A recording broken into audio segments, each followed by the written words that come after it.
Hello, getting set up here. Okay, here's the recording in process. So I'm going to start again with Sekhmet.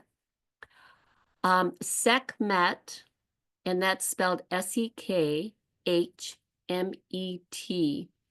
is our other mentor for our first level of Darshem. We learned it as Bast after having been in Egypt. I am convinced that Sekhmet is really our first level mentor. She is the fierce mama. She is the one who clears the way because she has the fire in her to go after the shadows, to go after the parts in us that got programmed when we were in birth, in the womb, in the first 7 years of our life, that told us how life was, that now we've learned those lessons and they no longer serve us. And so the work, the symbols, which now I'm going to share my screen. See if I did this right. Okay, so we have in level 1, we have Shem, the level. Think about it as water, always finding the highest level, and frequency always going towards the highest vibration. So the level, the point in Seijen, is where you want to take, when you put it in, it serves like an acupuncture needle where it breaks up the block. Okay, so for example, if you have an emotional reaction to something and you ask yourself, where do I feel that in my body? And you locate the place, you can put Seijen in there and ask it to release the energy. I also put Gemat in there, and I did learn from our Egyptian tour guide that 2 A's is an A sound. Gemat, Gemat, Gemat. So I line up the point on the Gemat with the point of the Seijen because Gemat is the symbol for love. Okay, love in the immediate moment. That's why it's called the Great Blessing. And I just consider this infinite love and gratitude. Those are my keywords for Gemat, and I'm using them all the time in everything because love is the highest frequency there is. And that's what we need. So I put the points together. I put Gemat inside Seijen and ask for the highest vibration possible to go into the place that's blocked, and that Seijen will bring the level of whatever it is that you're asking for up to the vibration of love.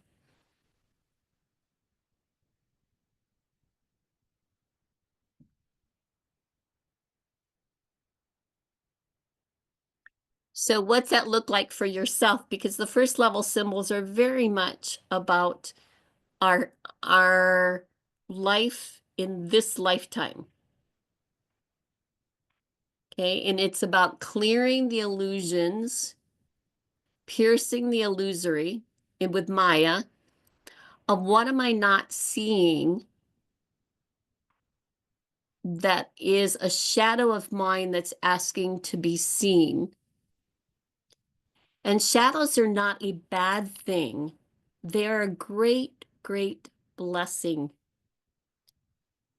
because they show us how to become more brighter human beings when we shine the light on them. So I put Maya in the crown and ask for it to come into my head because I figure, where I'm not seeing things is mostly coming from my brain.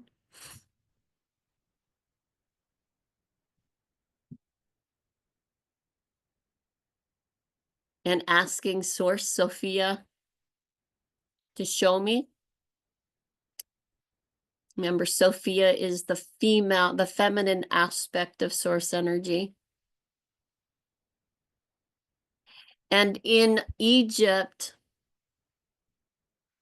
the symbol of the cow is very, very big. Not only the Hathor horns of the sun with the two half moons or the horns, but also the cow, as in India, as in the Norse legends. And she's considered the great cosmic womb. So it would be Marie Wakan, okay, all of the darkness that holds the planets, that holds the stars, that holds the galaxies, that holds the cosmos. It is that space. And it is feminine. It is the great cosmic womb of all creation. And that is what Darshem accesses.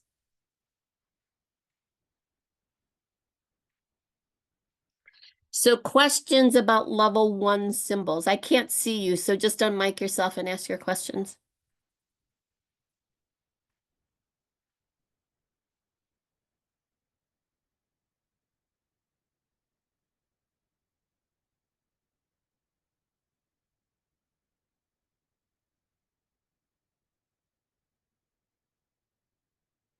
No questions.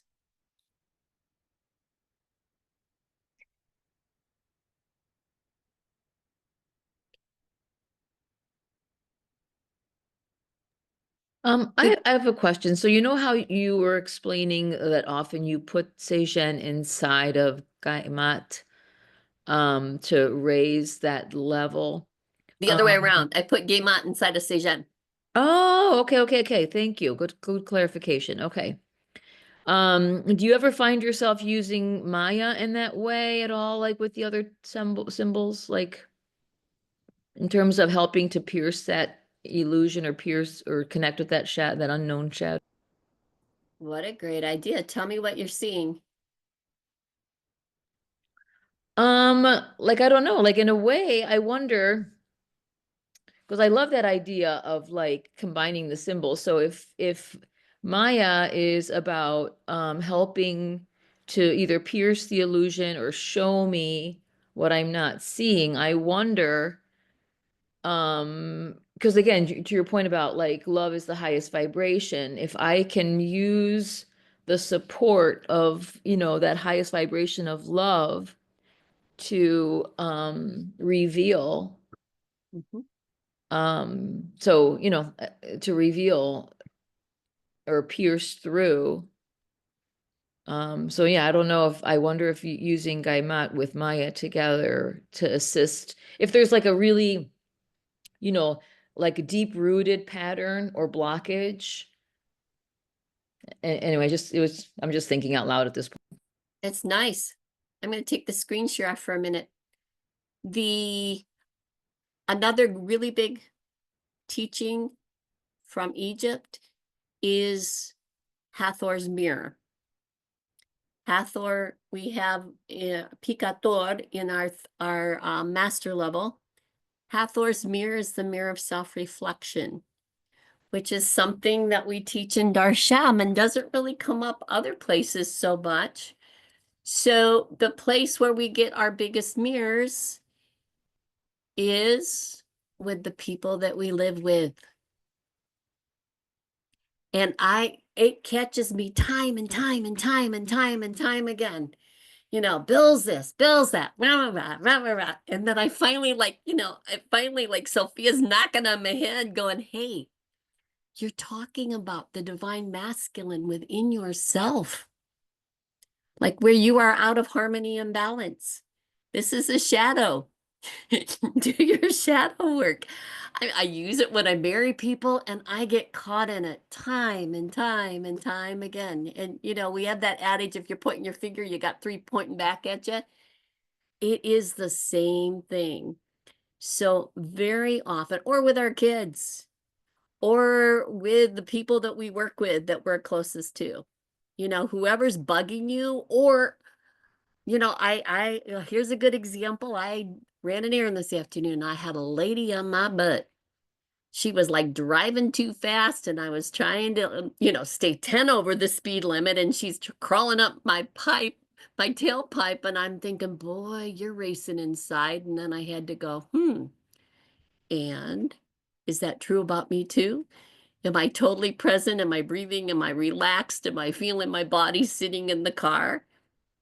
You know, those are all ways that Maya is helping us clear the illusion.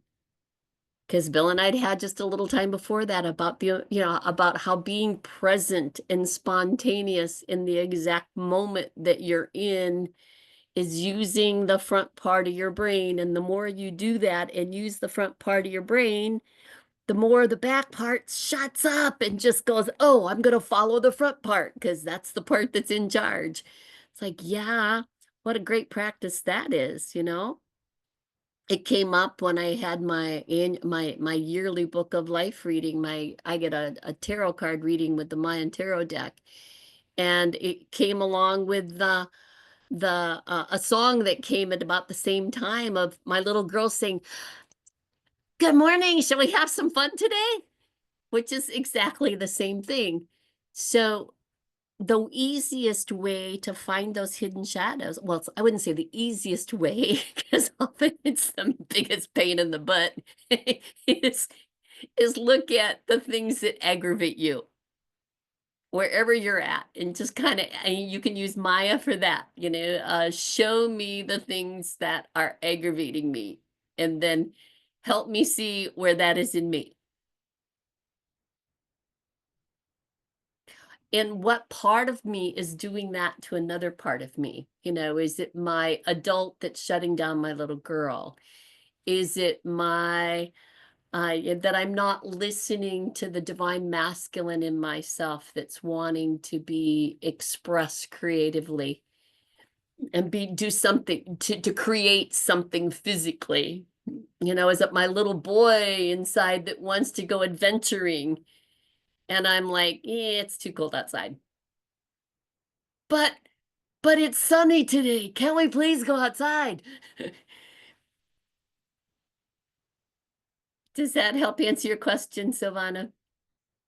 Any other comments or questions about the first level symbols?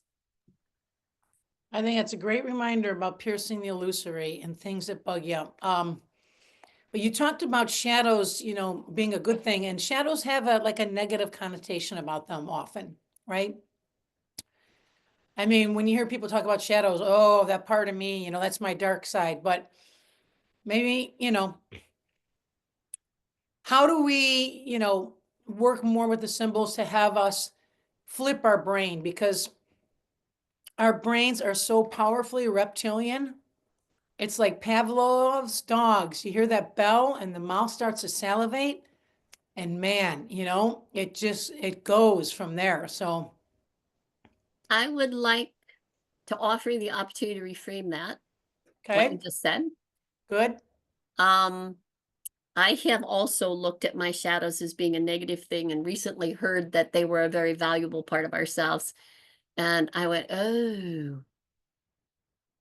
So embracing them instead of pushing them away, because of what you resist persists, right?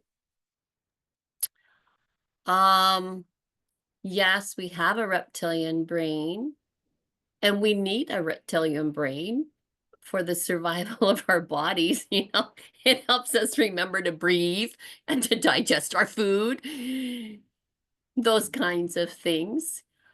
We have the opportunity to activate this part of our brain, which is the creative, you know, as I was speaking of before.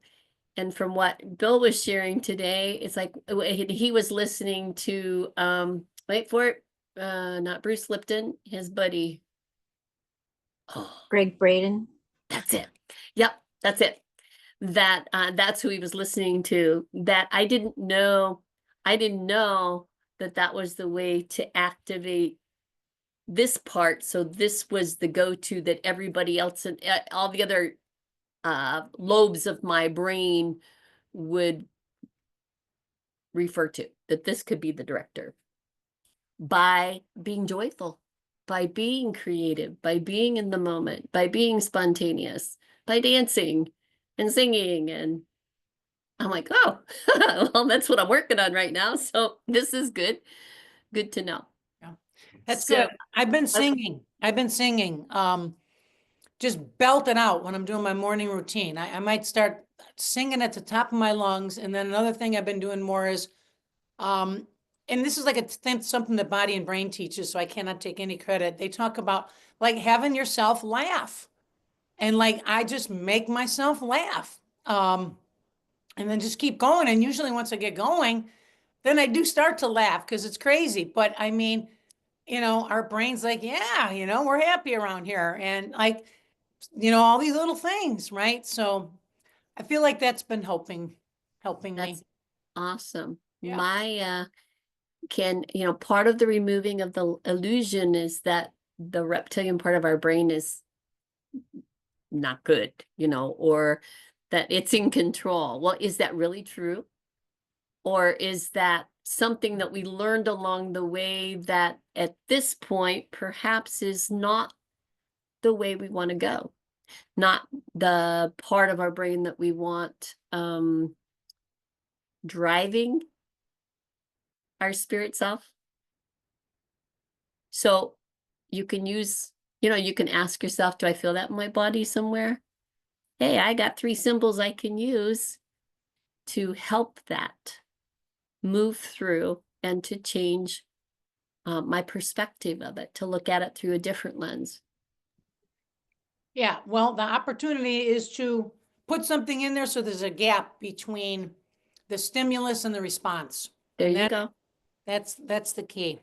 And you can use Shem to create the gap with love and a game, a game mat in there with the intent that you're going to create a gap. If that's the way your mind sees it and processes it, that's a way that you could use those symbols. Mhm. All right. Are we ready to go on to the, yeah, Marie? Just one other observation on the shadow. As I've done shadow work, one of the things I learned was it's not always the dark, nasty stuff that you wanted to stuff and get rid of. It's also those gifts, skills, and abilities that you had that didn't seem to fit in or be quite acceptable with others.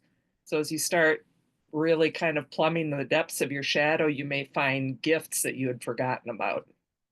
Nice. I like that. Yes, because so often, especially if we're children in the environment we grew up in, if it wasn't recognized when we were trying to express them, then we forget. If a child's gifts are not acknowledged because they haven't gotten a mirror for them, they just simply go away. They don't go away, but they don't acknowledge them. Thank you for that. Yeah, I think that's particularly true if you have the ability to see energy or hear beyond the realm, or what are the other gifts? Clear or sentience, if you're feeling things and sensing things in, like, I know that's true for myself. My parents weren't aware of those things. And so because they weren't acknowledged, but I had thought several times of a teacher that shared that the women in their family were very clairsentient. And so when somebody would come to the door and ring the doorbell, grandmother would say, "And who's on the other side?" And make a little game of it. And the kids would all like tune into their senses, and they kept fine tuning that way. So yeah, good point. Really good point. That is a shadow that went to sleep because it wasn't acknowledged. And what are those for us? Who did we communicate with beyond the physical people in our world, that because it wasn't acknowledged, part of our brain said, well, that's not real. Live in the real world. Good point. Thank you for that. I needed to hear that, Marie. Thank you so much. All right, let's go on to the next level of symbols. All right, we have Nube Shalema, Nube Shalema, Nube Shalema. The blue lotus in Egypt is very, very prominent as a sacred flower. It was used as a teacher plant by the priestesses and the oracles. The thing that is so unique about this is no time, space, dimension, and throughout the holograph of the multiverse. So this opens the quantum field. We're just beginning to understand quantum. I think of it, well, to me, I think it's quantum, but I don't understand quantum very much yet. A holograph, where everything is happening in the now, and that dot is the now. So I use this one a lot. A practice that I have been doing is in the morning, we have an electric coffee pot that we heat our water in. It's just for water, not to, because we do pour over coffees. And I put the coffee pot in the center of the dot of Nube Shalema, and I say a blessing for all of the elements, worlds, and powers that had a part of bringing this coffee drinking experience to me.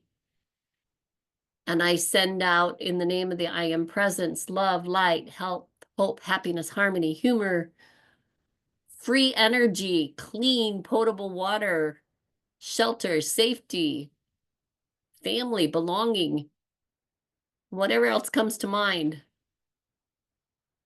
Because we're in the middle of now. And so all of the things, like where the metal came from, and the water and the electricity, and all the people that had a part in doing that and bringing that. And you can do that in any experience that you have.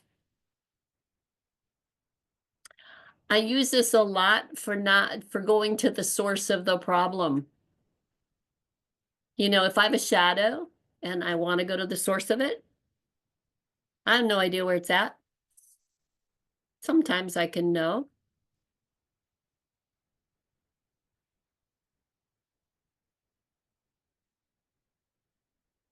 It could be in this lifetime, it could be in another lifetime, it could be an ancestral pattern, it could be a pattern from a past life. And I can see myself sitting in the center of this lotus in the ball, that little dot that's huge. I'll put my whole house in the dot, in the lotus, completely around us. Or when I'm working with a client or myself, if I'm sitting in meditation, I will use that and be inside the lotus, sitting in the heart of the lotus, or put my massage table in the heart of the lotus. Because that way, whatever comes up, we're working throughout all time, space, dimension, throughout the holograph of the multiverse. And it's healing all of our personality selves and all of our lifetimes, anywhere in any dimension.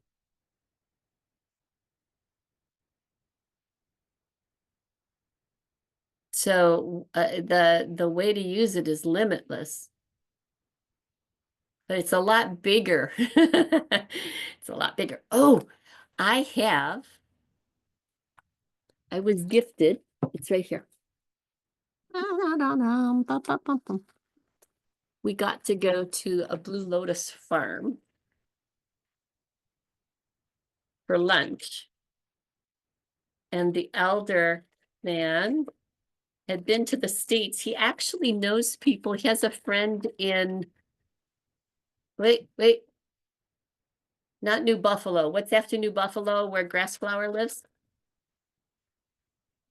Grand Haven. No, New Haven. New Haven. So that's not that far from me. He has friends in New Haven, which was interesting to find somebody outside of Cairo that had friends in New Haven, Michigan. And we had a nice little chat. And then later he came by the table where we were sitting and gifted me a blue lotus from their farm. Obviously it's dried. This is a very sacred, sacred flower. That's gorgeous. And so this is our Nube Shalema. And then sweet basil is another thing that was very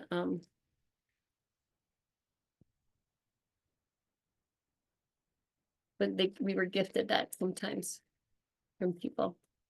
All right, so questions about Nube Shalema, thoughts?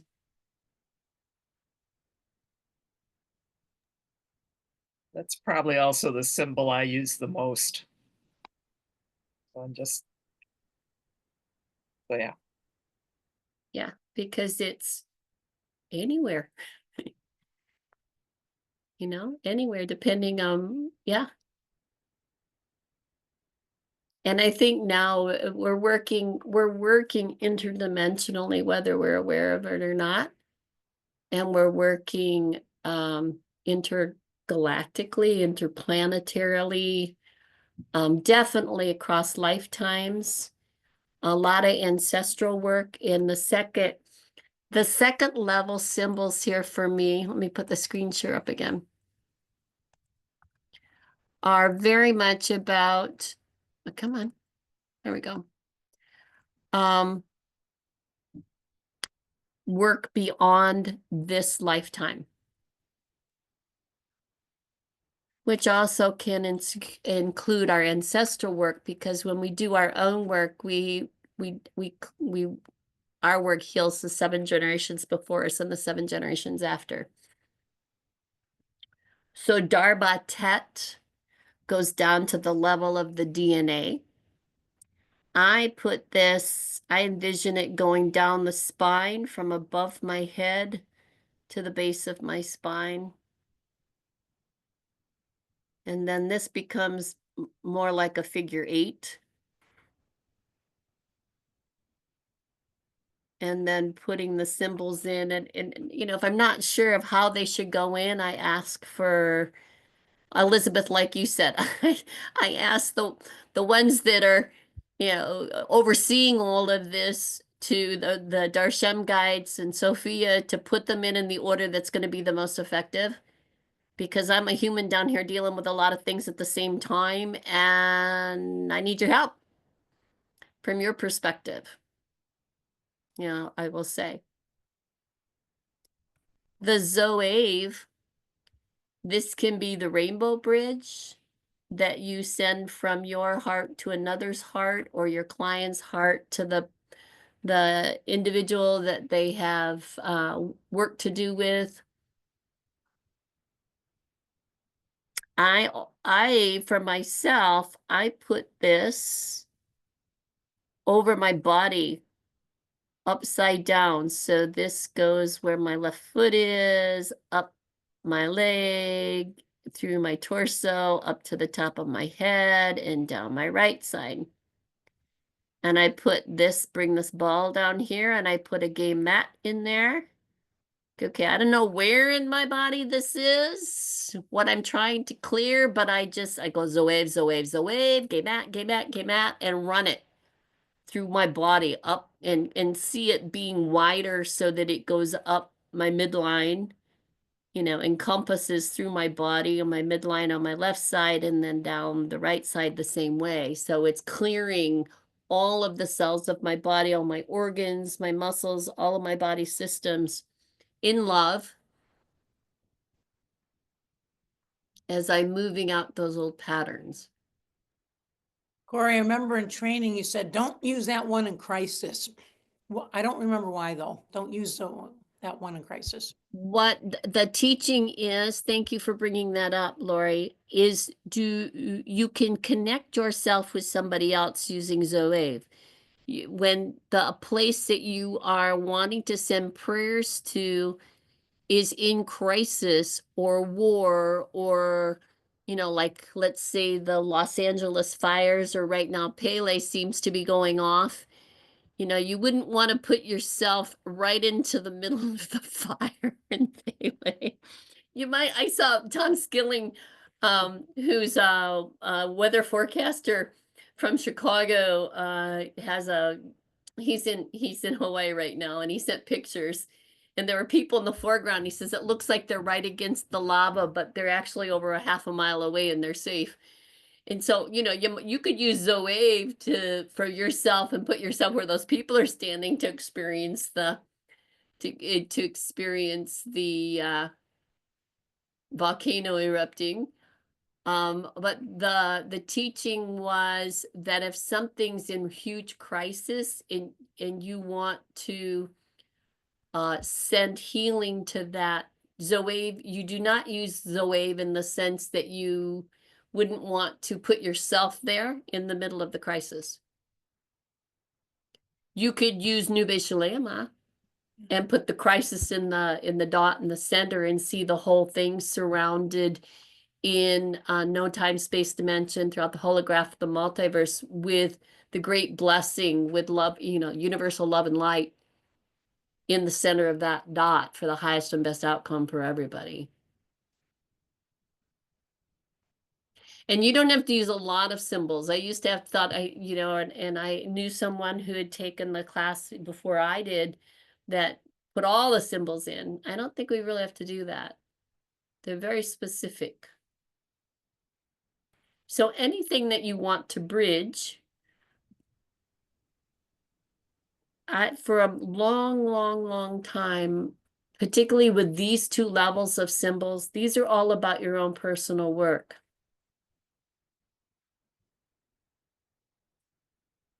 And then it becomes this particularly with the second level symbols, it becomes your ancestral work. And it works. It does work.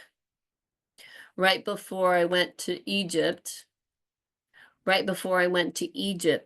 I was having a cranial sacral appointment, which I do every month with the same person, and is someone that I worked with, and we've been really deep friends, but she's been my body worker for over 20 years, probably 25 years now. And at the end of the session, all of a sudden, all of my ancestors came forward, all 4 lineages, and said, thank you. We're complete. You're done working with us now. We're complete.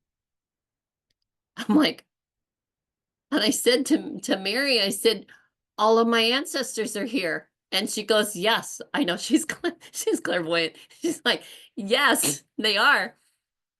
And they were saying to me, and she started saying, you go, girl, which is what my ancestors were saying to me, which is hysterical because 3/4 of them are very they're Swedes. Solemn Swedes. So never did I hear anybody in my family, or would I hear the one living relative I have use that language. So it was terribly hysterical. And, you know, part of me thinking, well, my mind's very creative today. But Mary saw it, and she was saying out loud what I was hearing. And then she also said, she says, I see them lined up. They're like in an X, and it's this beautiful spring green. Well, not quite spring green, but it's green, and I'm like, yeah, I know what color green it is, because I heard, yeah, it's the color green that you were told by a psychic when you were 20, 50 years ago. I'm like, okay, got it. Wow. Okay. All right. Okay. Thank you. And so I did create a shield that commemorated all of that. And it's from using these symbols. It's from using the first 2 level symbols. That's how powerful they are. Powerful. Did I ever imagine that could be possible? Absolutely not. Not a thought ever entered my mind that work would be complete. So I knew I wasn't creating it, and I was so glad it happened with a witness, because I would have thought I just made it all up. So we're in a year of 9, and so it's a year of endings. So, right? They say 9 is endings and new beginnings. Well, there you go. So Yeah. use your symbols, and that's what can happen, right? That's how they're used. how they can be used. Yeah. And it's by doing your own work.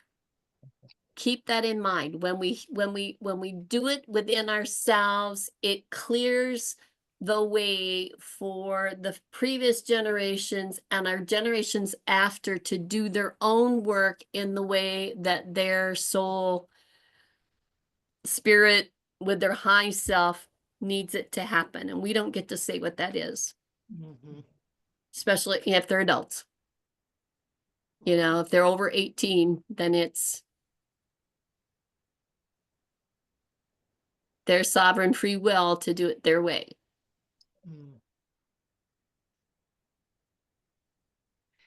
Unless they ask us for guidance. Mean we just can't give it to them unsolicited? Only if you use the caveat to be accepted by free will only for the highest and best outcome for everybody involved. Unless you want to take on their karma and come back and do it all again. Because those are the opportunities we have now. No, no. I was thinking about these symbols, and I can't remember if you said like how they first got discovered. Were they like on a wall, or were they on a? We don't have that story. The way the story was told, it did not fact check. And I was hoping when I was in Egypt that I was going to see some of the symbols. I could see Picator, which you guys haven't had yet because you haven't had your master level. But those are the Hathor horns with the ball in the middle. That's everywhere.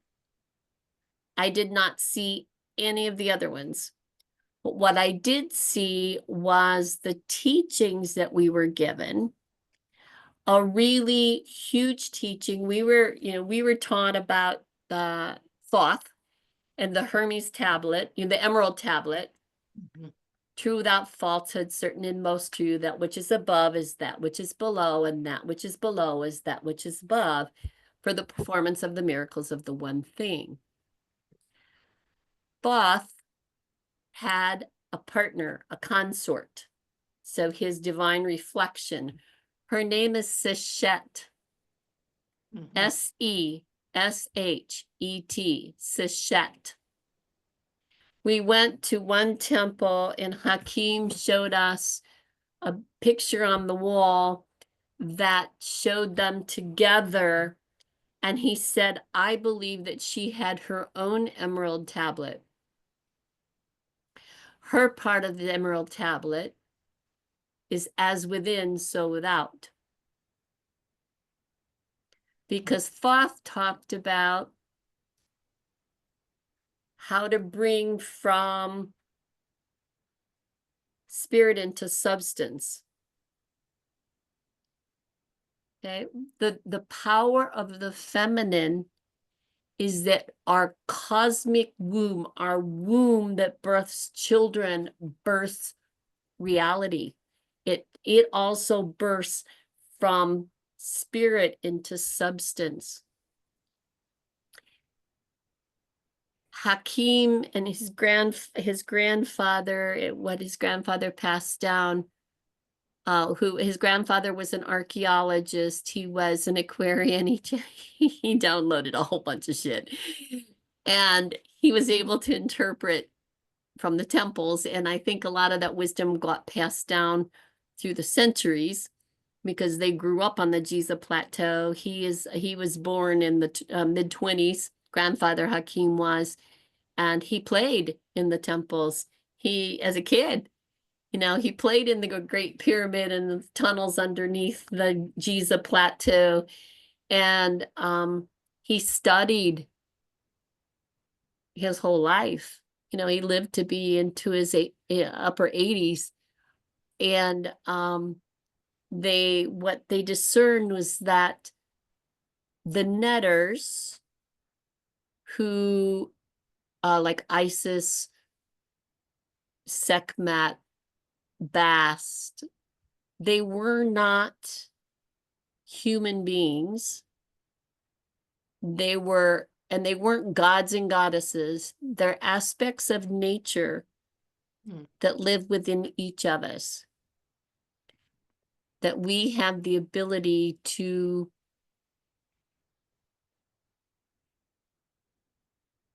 harness, I guess would be a word, or to find in ourselves those qualities.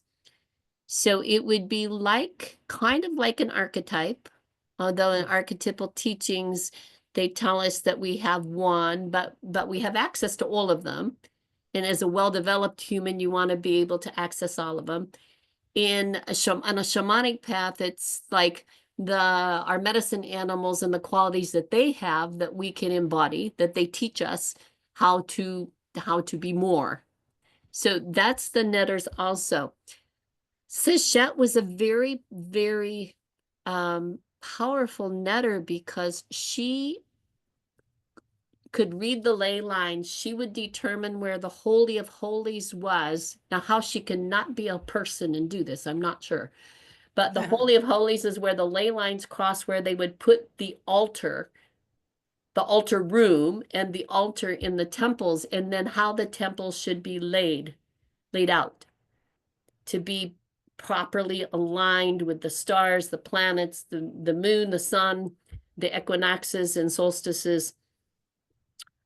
And she had the knowledge to teach people how to be sovereign, how to embody their wisdom and how to live that wisdom and be creatresses that we're seeing happening now, like be careful what you think because it's going to show up in your world pretty fast these days. Yeah. And the priests didn't want people to have that knowledge. And so they took different aspects of what she was capable of doing and gave them to different netters and to disperse her energy. Yeah. Until it was just all watered down and became forgotten. They also believe that the priests also managed to make beauty be the what women were judged by. And if you think about that, that's still the standard through which are you pretty enough? Is your body the right shape? Are you well enough behaved? If we show our royal fierceness, what are we called? BITs. Right? Yes. You are a royal bitch. Yep. Because you get angry and you say you say your truth. Those things that we tend to hold back because, oh no, we're not going to be liked, or we're going to be, historically for me, a woman's job was to be the proper wife, and how well your life went depended on how wealthy of a husband, how, a hard worker, was he going to take care of you and be loyal to you and the children, and if not, out with you. I'll go find somebody else, or I'm reading the book I'm reading now, like, whew. But anyways, so this comes from all the way back from ancient Egypt, which is much older than what we've been told. It's more than 6,000 years BC. Hakeem didn't really talk about that, but I'm pretty convinced we're talking thousands and thousands and thousands of years older. Yeah. And the priests wrote the divine feminine out of the story then, and it got repeated. Much of the Jesus Magdalene story is a repetition of the Osiris and Isis story. And it's talking more about archetypes, or the imbalance between the masculine and the feminine. And now we're at a time of being able to bring that into balance. The first place it has to happen is within ourselves. And so these first two levels of symbols are all about doing the inner work to find your balance within and to do the work for your ancestral lineage. Because those of us that are light workers, through all different disciplines, it is the work that's in the most forefront is doing the ancestral lineage pieces. The non-productive patterns, the abuse, the addiction, the sexual trauma, the whatever it is, it's not working in your lineage any longer. The mental illness. Yeah.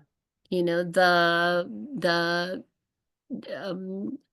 unhealthy ways of eating, or you know, perhaps it's obesity, arthritis. I had a healing ceremony for after I had my right knee replaced, and the dance chief, the leader said, something came up about arthritis, and she said to me, "So you're drawing a line in the sand that arthritis ends in your lineage with you." And I was like, "Whoa, I can do that?" Yeah. Yeah. So it's not just, you know, maybe it's heart condition, maybe it's diabetes, maybe it, you know, it could be any number of things that no longer serving your lineage. And you as a healer with these symbols can heal yourself. And if it is appropriate and if your lineage is asking you to do that, you know, and you check in with your inner wisdom inside of you, in your womb, in your belly button.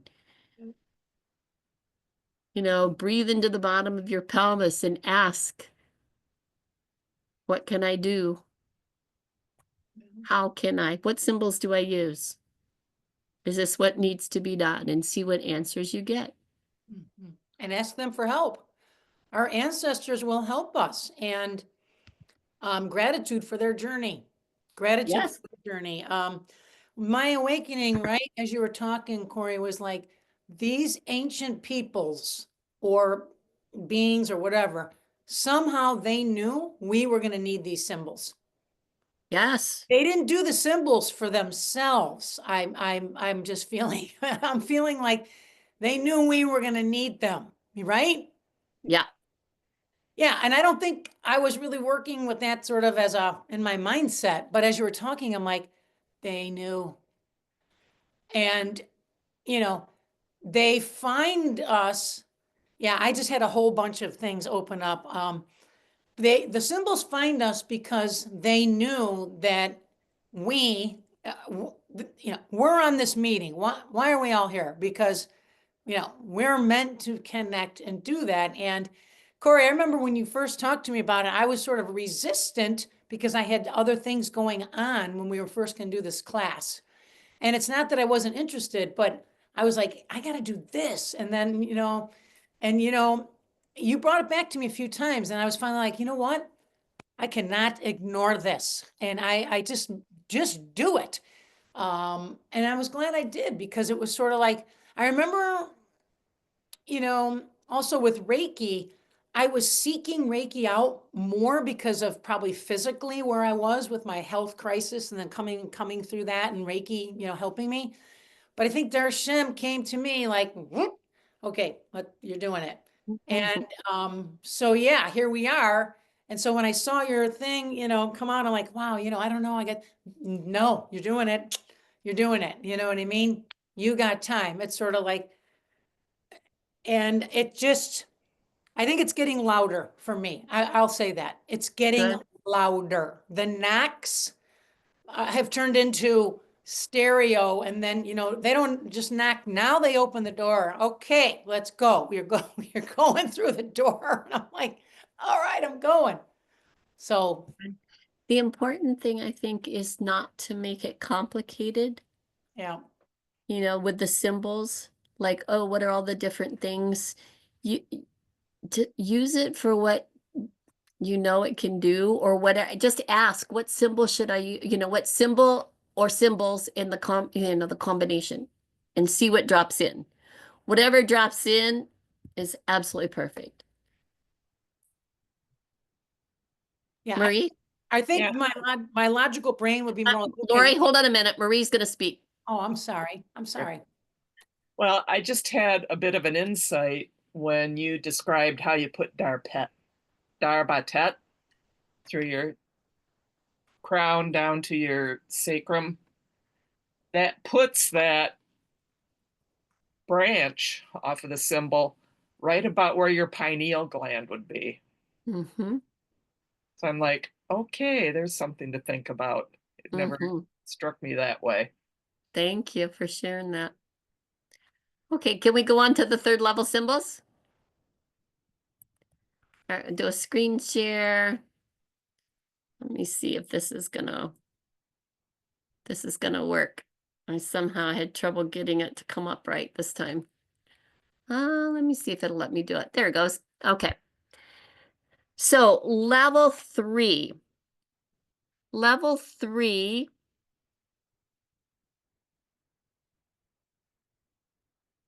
This was my hardest level. I had a really hard time with these.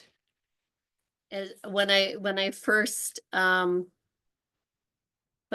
a long time they were hard. Like, well, what do I do with these? But what happened is they started revealing themselves as once we have our path cleared, you know, we've done all of the lower work, then how do we play with this energy if I'm not running it through the old patterns?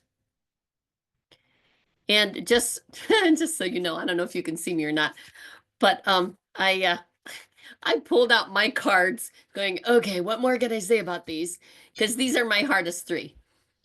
We're not seeing your screen share. I didn't know if you were sharing or not. Oh, you're not? Mm. Oh, thank you for telling me that, share. Okay. It's not coming up as a share? All right, let's try this again. Now are you seeing it? Yeah. All right, from current slide. Go back.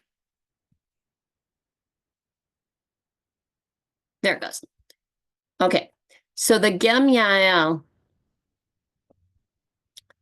And this to me looked like one mess, but it is, when I draw this, I draw this line first as my point of reference, okay? Then this one comes in, this through the center, this one, this, and then this. So once I get this one in, then I can draw the rest of them because this becomes the diagonal and down. Then you've got 3 parallel lines. 1, 2, 3. Then you've got 3 parallel lines here. 1, 2, 3. So once this is in, then I can do this 1, 2, 3, and then do the other 2 parallel lines here. And then this oddball one that goes off on its own. It's not parallel with anything, nor is this one. This one I've been using a lot more. Putting it in the torus field of the planet. Gem Yael, Gem Yael, Gem Yael. In my crown chakra, let me wake up. Let me see at the highest level that I'm able to see as a spirit having a human experience. You can put it in your crown chakra before you go to sleep at night.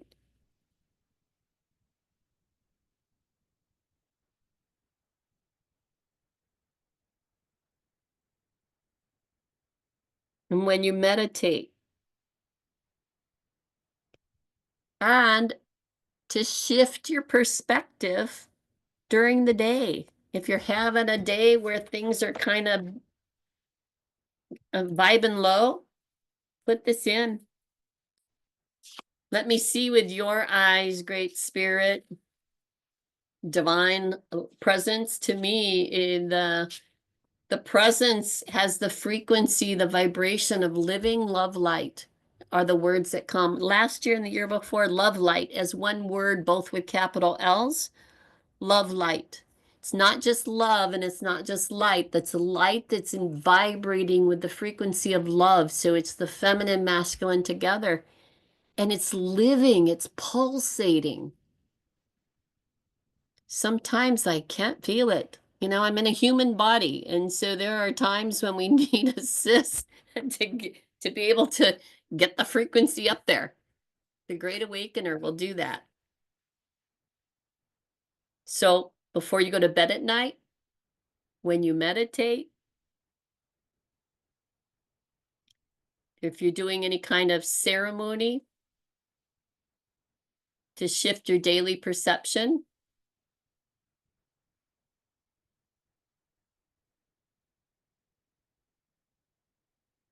And as our planet is trying to wake up, you know, see it going into the Taurus field through the crown chakra of the planet for the highest and best outcome for everybody, and put a gay mat on top of that for all in the in light, in the vibration of love.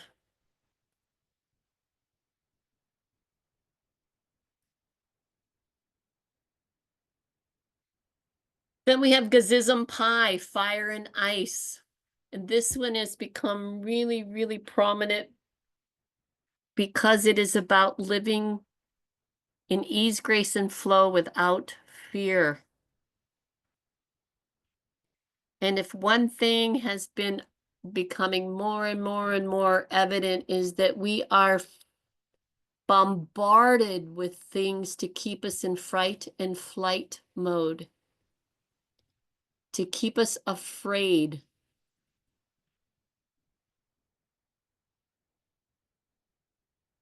And it is how we have been programmed and controlled throughout eons of time. And now, as we're moving into the age of Aquarius and all the ways the planets are aligned, we are asking to become sovereign, which means using our own inner knowing and intuition and making decisions from there and saying no to fear.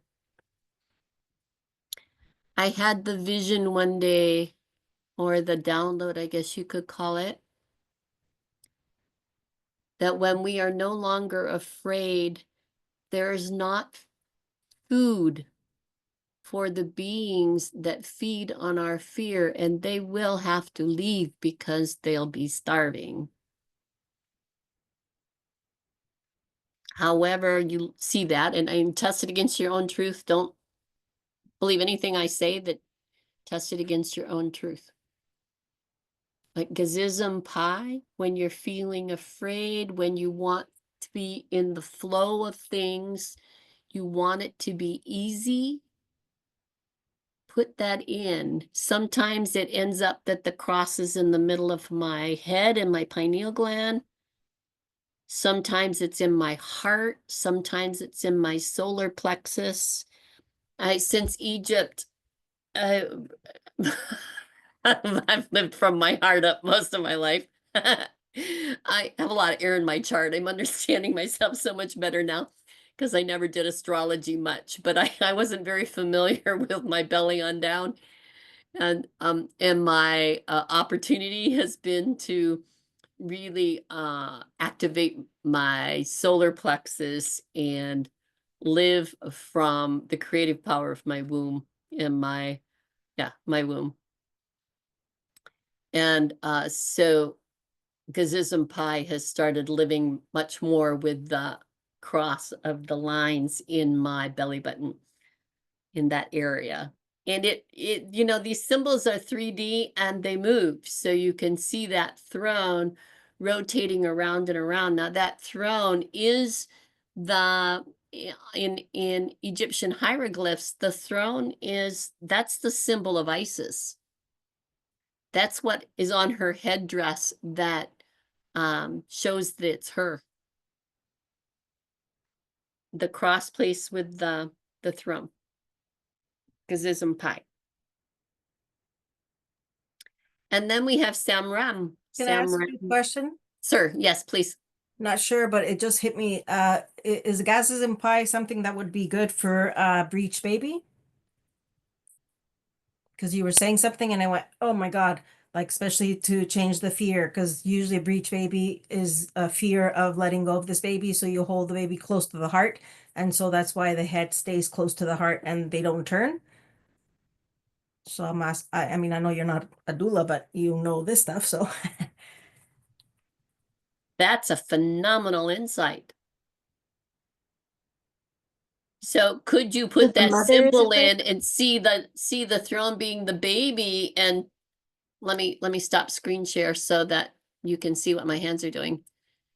So that you put the throne like this is the baby, and then turn it over. I have a niece that birthed breech, and then she had a vaginal birth, and she's pregnant again, and she's praying for another breech because it was so much easier. She's like, no, the breech didn't hurt nearly as much. So, but that's a phenomenal insight. Let me know how that works for you. So Elizabeth, what did you say? The mother is afraid of letting go of the baby, and so the baby's head stays closer to the heart. They hold baby close, and usually it's because they've lost a baby before, which is the case. But that's it. They hold them close. So when you hold a baby, you don't hold the baby butt here and head down, right? You hold the baby head here, butt down, and so the baby's heart, your heart is close to the baby, and that's why a lot of mothers have breech babies. The thing with breech babies here in Quebec is that there's maybe one hospital maybe that will allow you to have a breech birth, which is Otherwise there's C-section. So you could also put the baby in the little sorry, I took in the little part of Sejen. You know, you've got Sejen and you've got the little one. Put the baby here and see her sliding down. Yeah, flip the baby. Use Gazism Pie.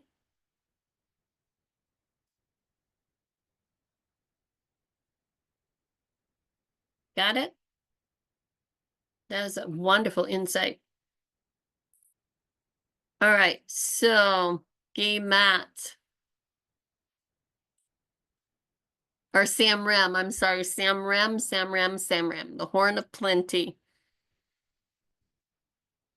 So oftentimes, what stops the universe from being able to get what we need into the physical, into us, is our own self-sabotage, often in the shadow realm. We don't think we deserve it. This has to happen before that can happen. Can be a multitude of things. So it allows the person to get out of their own way in order to receive the abundance of the universe in all forms.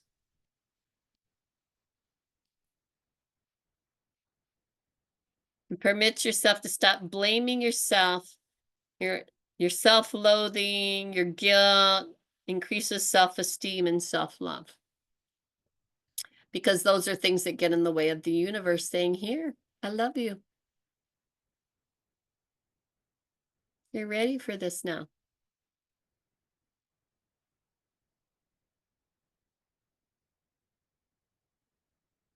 And you could always use that with Maya, clearing the illusion. What you think you don't need.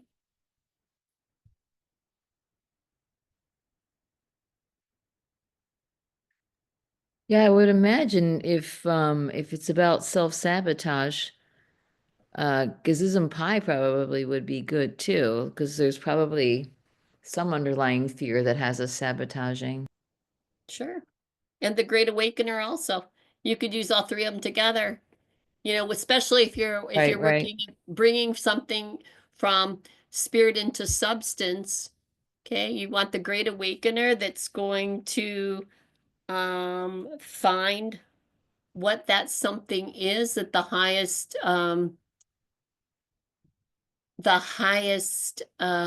vibration of what your spirit wants. And then the Gazism Pi, which unites physical, mental, emotional in the concept that the world is all one. To change without fear and peaceful transition. Now, here's another thing that Hakim taught. That anything that you are thinking about doing, you can ask yourself these 4 questions. Okay, I would suggest you take notes on this. Is it the right thing?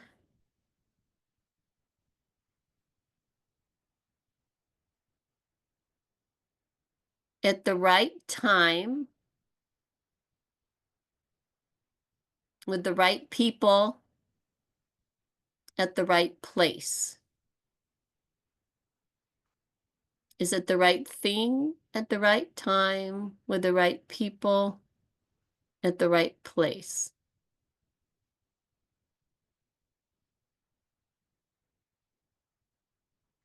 If what you're considering does not, if you can't say yes to all of those, then it's not yours to do. And you can let it go and it will go to the person that it checks all the boxes. And you're saying to the universe, you're communicating clearly to the universe, more specifically what it is that you want. And the universe will, as the universe gets clearer and the energy gets more fine-tuned into what it is that you want, and it will come more readily to you. So they actually say, when they make a commitment to do something, they'll say if God's willing, because it gives them the out if they get to the time and it's like, oh no, I'm just really not feeling it, that they can say no. Now, obviously, we can't do it with all things, right? I mean, you make a commitment, you're going to teach a class whether you feel like it or not, you show up.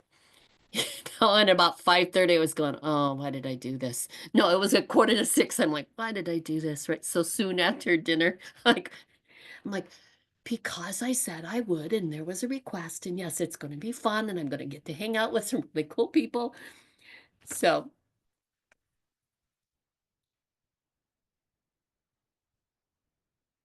Sam Ram will help you get clear and to feel worthy, because we often are our biggest saboteurs, and it comes up from a shadow where we aren't even conscious that we're doing it. So this can, you could almost look like it as a shadow buster. You don't even need to know that the shadows are there. You put that in and just, with the intent that it's going to work through any of the blocks that you're aware of or not aware of. You can put all three symbols in. Dream big. The messages have been, I was going through my journal, I'm like, you have to start thinking bigger. It's much bigger. Unlimit your thinking. And I don't even know what that means, but it's like, okay, little by little, show me. What about working with animals? Would you any hesitation with using any of these? What's your intuition, Ann? That we're helping them and raising their vibration as well. Have you used Reiki on your animals? Yeah. Yeah. And do they let you know how that's going for them? The ones I've used it on, it's interesting. I had one cat that didn't want me to work on him. Mm-hmm. And I had to really respect his wishes. I never understood it, but he wouldn't let me. But most of the other animals that I've worked on might have been hesitant at first, but then relaxed and allowed it in. But this one I worked on, he wouldn't. He was my cat, and he wouldn't let me. Yeah, my cat wasn't really big on Reiki either. So I hear what you're saying. I would ask the individual and then ask what symbol. I would go really gentle with, like, maybe one symbol at a time and decide, I would probably stick with the first level symbols Okay. because they're more in the I don't know. You would just have to ask the guides, ask the animals guides, ask your guides, and see every animal and situation is going to be different. Wouldn't hurt, I mean, you can't, these don't do any harm. Mhm. And if you know applied kinesiology through muscle testing, that's a good way to ask too. Oh yeah, it's true. I forget about that. Yeah. Oh, that's a good idea. Yeah, that's a really good idea. Okay, any questions, comments about level 3 symbols? To me, level 3 is about learning to live in fifth dimension. Mm.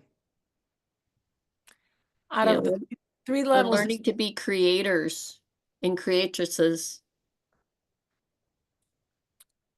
yeah, this level for me, it's still like the first 2 levels, I'm right-handed, are like writing with my right hand. This level is like I'm writing with my left hand. It's just a little, it took me longer to really get the names, because, and then the shapes.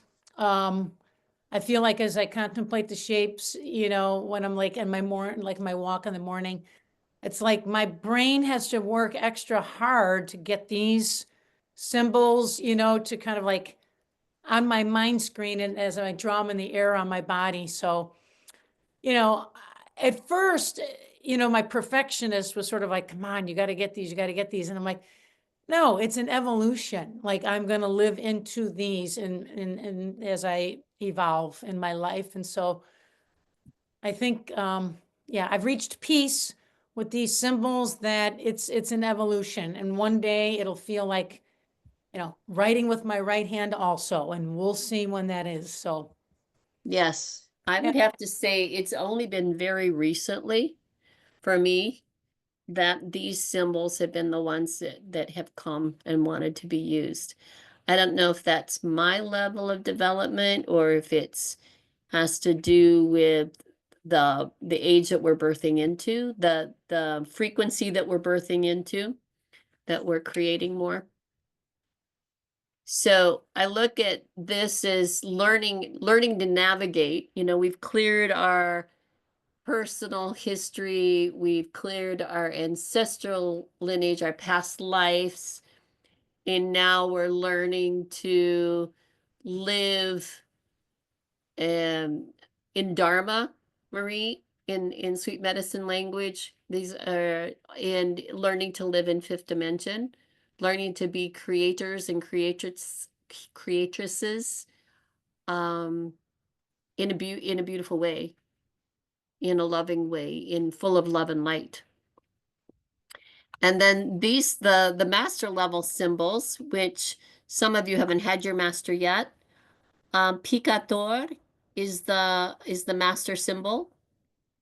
And this is the headdress of Hathor. So it is the cow horns and the solar disc, or you could see it also, we see it as the crescent moon, the waxing and waning moon, and the full moon. This is your crown. Let me stop the share for a minute. This is your crown, so you can see it sitting on your head. My Isis statue has it on top. We see it, that symbol a lot, often on Hathor. You see it on a lot of the carvings on the temple walls. You can see it as hinged on the hinged. And so it like becomes a double and it flips down. So you've got the solar disc, and the horns going this way and the horns going this way. Slide it down your body to put in your womb. We have all of this soft tissue, like that our bones, the part where your belly goes out when you're full, when you're pregnant, this is our womb space, and you can put the round ball of that in your womb and run the horns down your legs to ground yourself, and then they come up this way, okay, to be receivers.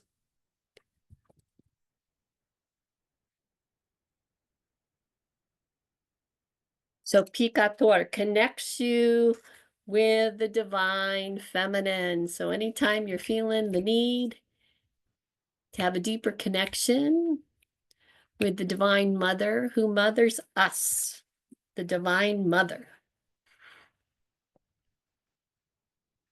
Sometimes I drop it down to my heart because I really need to feel like I'm being held, you know, and then I'll put my hands on my heart and rock myself.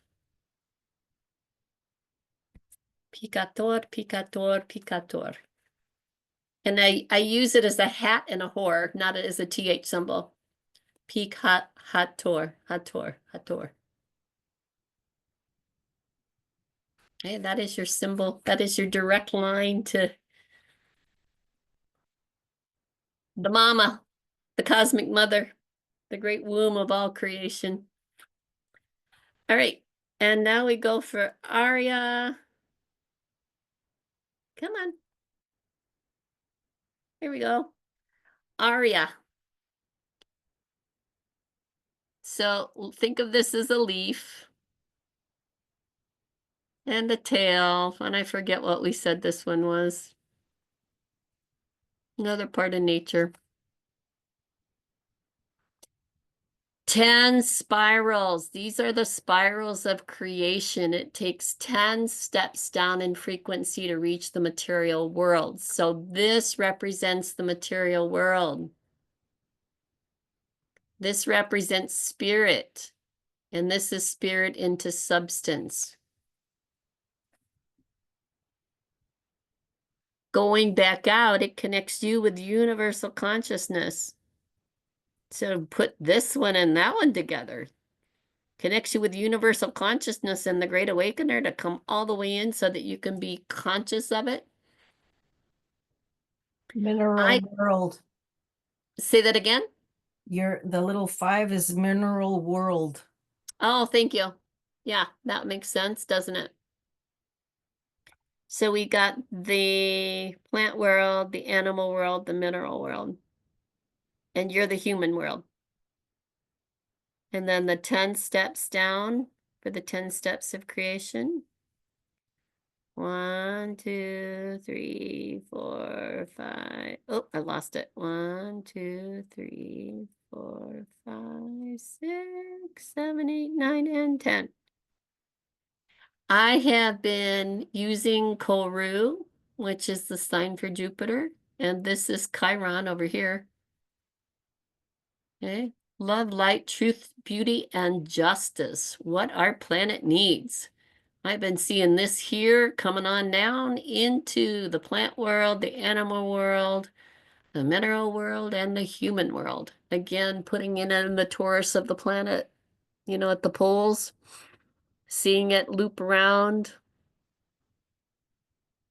in a torus field through the light grids, through the inside of the planet, blessing our planet with love. And then, of course, you can put the whole planet inside the little ball of Nubish Leama throughout all time spent to space dimension throughout the holograph of the multiverse.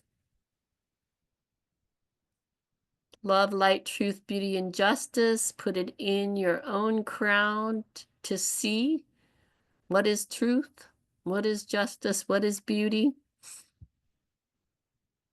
To me, these fourth level symbols of what our potential is for ourselves as human beings living life on planet Earth and for creating the new world on planet Earth.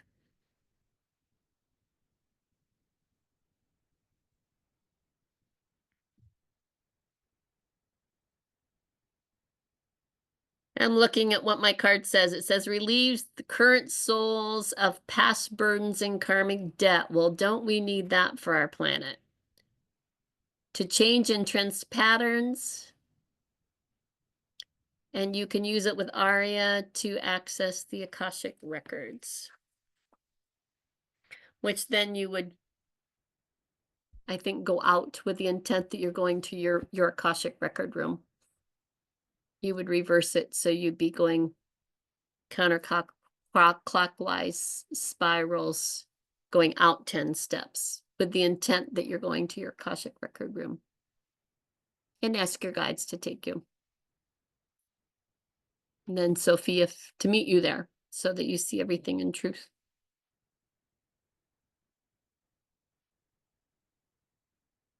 These, I use the first 2 level symbols. Well, I used to use them much more and didn't really use these symbols except to always put Picator on as my crown. You know how on the first level, let me take the stop share off. How on the first level we created our crown. And so my crown was always Picator. I recently, I found in Egypt, I didn't want to wear it because I figured the people I was with, particularly our tour guides, could see. I could see it. I'm like, yeah, I don't want to, yeah, I don't think I want to go there. And so I recently imagined a newer one. We watched Game of Thrones again, and not Arya, her sister got crowned, and she had this more crown like this. So it ended up being more like the elven crowns in The Hobbit or in Lord of the Rings. And Maria's a big Lord of the Rings fan. You probably have one of those crowns. You're mic'd. You do have one of those crowns? I'm like, oh yeah, I want something like that. A beautiful light one that could sit there but not be like, hey, I got horns out here and a big sunshine over my head. I can use that in my healing room, but I don't have to publicize it to the whole world. So, feedback, questions, comments. First of all, do you have any questions about the last two questions or comments about the last 2 levels of symbols? Just that there's a lot of power to these symbols. And I remember you said to me, these are like even a higher level than Reiki. And I feel that. And it just feels like this year is an opportunity to just work with them a bit more for me, you know? And we need to get your master level scheduled. Yeah. Yeah, because when we did originally, it was like, wait, long time. And maybe now you can open up a little time for a day to get this 4th level in. Yeah. What do we need for that? Like, was it A like day. A day. We'll talk about it. Maybe we can put our calendars together when Bill and I come. Okay. We have Bill and I have a lovely invitation from Lori and Silvana to come spend an overnight in their haven by the lake. So that'd be pretty cool. Any comments? Can I say, Elizabeth? I wanted to share well, a couple of things. I second guess myself when I use the symbols and I ask, I activate them and I ask, because I ended up using always like Nubeshaleoma, Suave, Seijin, and I was like, can't be always the same ones. But as you were talking about them, it's like, just trust, stop doing that. So I second guess myself and I should go back to, yeah, if it's always the same one, it's because that's what I need, especially out of birth. The other thing is I love your 7 lineages, and I use that at a really, really, really long birth. And I was just rubbing the back and saying, you got all the 7 lineages. Your past 7 lineages are here with you, and they're giving you all the strengths. All the women are here, and your 7 after coming, all the women are here too, giving you all the strength. All the mine past, all of it. It was just, oh my God, I'm getting. So that's even in the hospitals, doesn't matter if it's Spanish, French, or English. I'm like, yeah, all the lineages are here, and I'm still getting goosebumps. And the other thing I did want to ask, or not ask, but it's like I have like I say ancestors, and I hear crickets. It's like nobody's there. So I'm like, I have a hard time catching, like, I think I'm living in the wrong country, first of all. I don't know where I'm supposed to go. I don't know if it's New Zealand or something, but it's just, I feel the drumming in my body, and it's not here, definitely. And so I don't find I can connect. I've been listening to the books, the Akashic Records, like Sandra Ann Taylor, and the Hidden Powers of Your Past Lives and stuff like that, because I need to, like, there's something going on in me that I have to get rid of. And like you said at the beginning, I have to look at what's going on with me, because I'm the same way. It's like fucking dating. And it's like, now I said even more. It's like, now I have to look at myself. Crap. But yeah, anyways. So I like, my brain is, thank you. I think you're welcome, Elizabeth. It's, I stayed in, when I was in Egypt, I signed up for the extension, and we went out to Siwa, which is an oasis in the desert, and they have hot springs and cold saltwater springs, and Cleopatra's pool, which was like Goldilocks, not too hot, not too cold. It was just right. We went to the oracle, the oldest oracle on the planet, where Alexander the Great was known to have gone to ask if he was going to be the leader of the world. He never made it home. I don't, they didn't say what his answer was. My question was, are we going to make it as a planet this time? No flood, no great asteroids hitting, no, earth shaking, planets splitting up, whatever has happened over the millions of years that we've been a planet. And the answer was a resounding yes. And our job is to be joy. Be the frequency that we want to live in the world. And so the piece is about, can we have some fun today? And Bill giving me that piece about, listening to, what was his name again, Anne? Greg Braden. Greg, no, not Greg, his friend. Well, Lipton. Bruce Lipton, yeah. Yeah.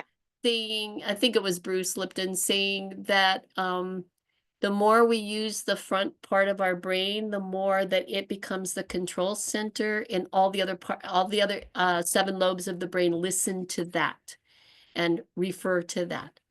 And so by being creative in whatever way that is it in the moment of being present? I'm trying to remember, and I've not been doing a good job of this, of every time I use water, to bless the water, to put a gay mat in there and send infinite love and gratitude to the water, because it goes down the sewer, it goes with all the water of the whole planet and the water in our bodies. When I flush the toilet, the things that we do every day, and just to be present in that and rejoice. Definitely your gratitudes. I make a practice of writing 5 gratitudes every day. Most days. I'm not 100%, but most days. And looking for unique things. It has to be unique things that I didn't do the day before, the day before that, or the day before that. The special moments that present themselves in the day. Glimmers. I saw a Facebook post that somebody called them glimmers, the glimmers that shine during the day. Mm-hmm. And That's good. I do the same thing. yeah, being the frequency that you want our world to become. Because it's like Seijen, whatever, and it's the principle that we learned in Reiki, that it has to match the highest frequency. What better way to match the highest frequency than to be the frequency? Yeah. And the symbols, particularly the 3rd and 4th level symbols, help us hold that container. All right, so let's take a moment, take a breath, close your eyes, go inside your womb to breathe as if you could breathe into the bottom of the pelvis, and we're going to pass the talking stick and give 1 or 2 words that encapsulates this investment of time that you've given tonight.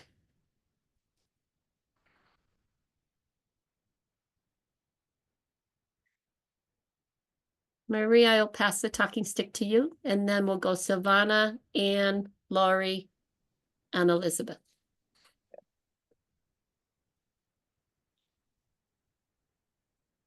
Refreshing. Inspiring. Silvana.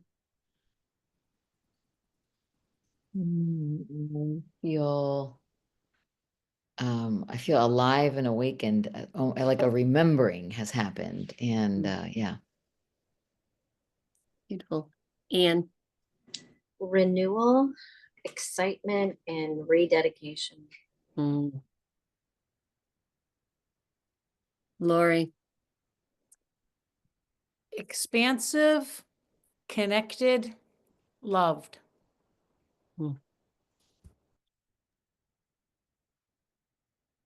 I don't know how to say this in one word, but kind of like, I guess, coming home. I was like, oh, kind of thing. I don't know how to explain. My words don't come out. And mind blowing. Yeah.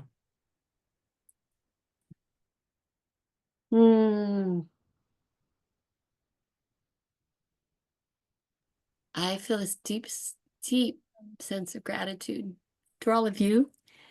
Can I share one more tidbit? Please. Because as I was looking through this and I was looking at this again, it said Koru. And I went, where else have I heard that word? And in what context? The Maori in New Zealand have a symbol they call the Koru. And it is believed to represent the fern frond as it opens, bringing new beginnings to the world. It can also represent strength, purity of loving relationships within a family. But it was like, I was reading here, okay, if we're gonna relieves the souls of the burdens of the past, that's a new beginning. And then I could actually see right here that The fern uncurling fern. Thank you for that. That's beautiful. Yeah, I think that symbol might be in your manual, but it's one that kind of is just on the side, and that brings it home in a beautiful, beautiful way. I won't look at that symbol the same now. I'll always see the fern uncurling. Thank you for that. I am deeply grateful, Anne, for you asking for this. This is my hardest time of year. Okay, the winter is way too long and you want warm sunshine on my body, and I want to get my bare feet on the earth and get connected with her heartbeat again. And I think this will give me a good boost to get through the next month to the warm weather time. Oh, one question. Where is the Sophia what we used to say before we're supposed to start? Is that in book one? I mean, in our first book? Okay. The Sophia embodiment? Yes, thank you. Silvana, would you share your experience that you had with that right after you took your training? Yeah, Where well, you took I it? actually did El Camino de Santiago, and every morning, which is a 500-mile pilgrimage across Spain, and every morning before I would start walking, I would do the Sophia invocation, and I know she walked with me. But yeah, it's in the first book. I just love Sophia. She's a badass. All right. We're all badasses. The badass We guys. are. Harness The bags. our segment, right? All right, my dears. Good to connect. Have a beautiful night. Thank you. I'm stopping the Blessing. recording. Thank you very much. If you have any questions that come up, send me an email. All right, thank you. All right. Love you. Love you too, Hello. guys. Bye.